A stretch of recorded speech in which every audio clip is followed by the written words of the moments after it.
Baby Veronica presentation takeaways are vested in 3 areas.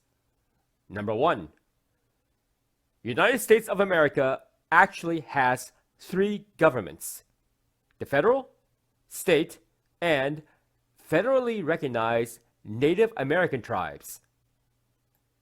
From legacy of American territorial conquest since 1776 Revolutionary era, Native Americans tribes deal directly with the federal government via treaty rights.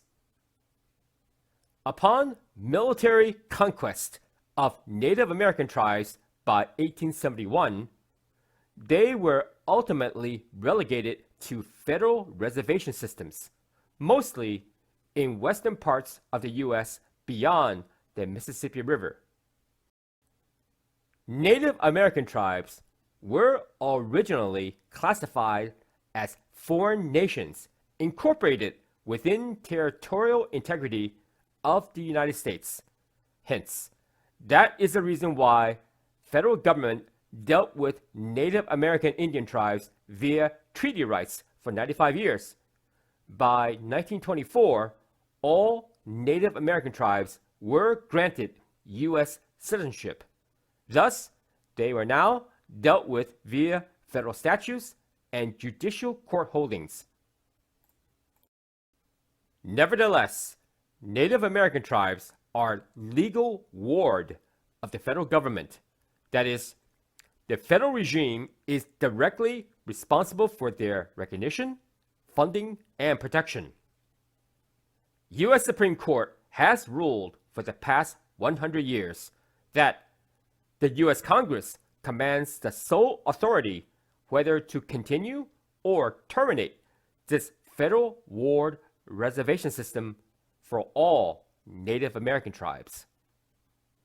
Number 2, the Federal Indian Child Welfare Act of 1978 does not defer to state law.